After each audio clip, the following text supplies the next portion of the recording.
السلام علیکم ګران دوستانو، په دې هیله چې ټول ګران ملګري به راته روغ او جوړ واوسئ. ګرانو ملګرو، زه ستاسو مصطفی نوري ستاسو درنه چوپړ کې حاضر شوی یم.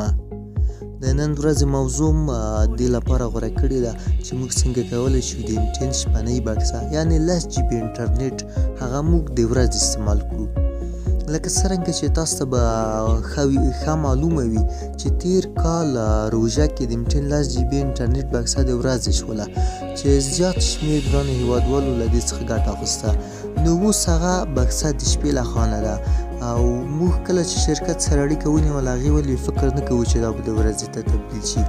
نو دا اوس څنګه کولی شو چې د 10 جی بي موږ د ورځې استعمال کړو. طریقه ډېره ښه اسانه ده، ډېره خوندوره طریقه ده. مخکې له دې چې موږ تاسو ته طریقه وړاندې کړو نو زموږ له تاسو څخه یوه کوچنۍ غوښتنه ده. نو دا غوښتنه دا ده که تاسو زموږ چینل ته نوي یاست، زموږ چینل مخکې له دې نوی ورته راغلی او نوي م سبسکرایب کړی، تاسو به لومړی دغه سور بټن وکیږئ. دا هم چې کله وکیکړله څنګ بیا به د خاصې د زنګ یا په عام اصطلاح د ګیل علامه راشي. بخښنې سره دا د ګیل علامه به وکیکړه، بیا به زموږ ټولې ویډیوګانې پر وخت تر تاسو پورې در رسیږي. دا طریقه داسې ده چې د MTN شپنۍ بکسه 10 جی بي د شپې له 11 بجو څخه د سهار تر 7 بجو کار کوي. نو دا موږ څنګه کولی شو چې دا موږ د ورځې استعمال کړو.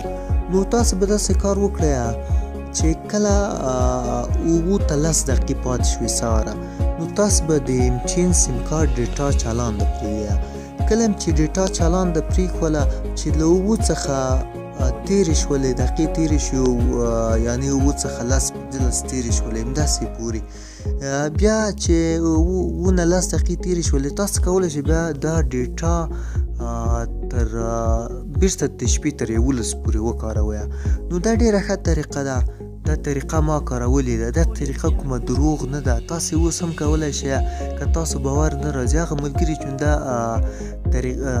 یعنې په MTN کې 10 جی بي انټرنټ فعال کړی ده، تاسو کولی شئ دا طریقه ملګري ته وښیئ چې هر کله هغې وکړله چې ښه اطمیناني شوله یې کړئ استعمال یې کړئ. که زموږ خبر نه منئ دو طریقې څخه اوس هم زما زیات شمېر ملګري کار اخلي او استعمالوي یې. نو ګرانو ملګرو، دا طریقې انشاءالله که دو لپاره زیات ملګري وایي چې ویپینونه هم موجود دي، که هغه ویپینونه زموږ لاسته راغله انشاءالله موږ له تاسو سره 100% شریکوو. که بیا هم درته وایم که زموږ چینل ته نوي یاست لومړی به چینل سبسکرایب کړئ، څنګ سوي د ګیل علامه وکړئ تر څو زموږ ټولې ویډیوګانې پر وخت تر تاسو پورې در ورسېږي. دوستانو، دا ویډیو چې دو په اړه چمتو کړه دا طریقه حقیقت لري، اوس هم زیات شمېر ملګري ګټه ترې اخلي. نو زه هم نور وخت هم نه نیسمه، تر بلې ویډیو هم په پاک خدای سپارمه. که د څه شو په اړه پوښتنه نظر لرئ نو کولی شئ موږ سره کومنټ کې شریک کړئ، یا د څه شو په اړه معلومات غواړئ موږ در سره 100% موږ له تاسو سره شریکوو. په دې هیله چې ویډیو مو خوښه شوې وي، تر بلې ویډیو په پاک خدای سپارم. ښه وخت درته غواړم. د خدای په امان.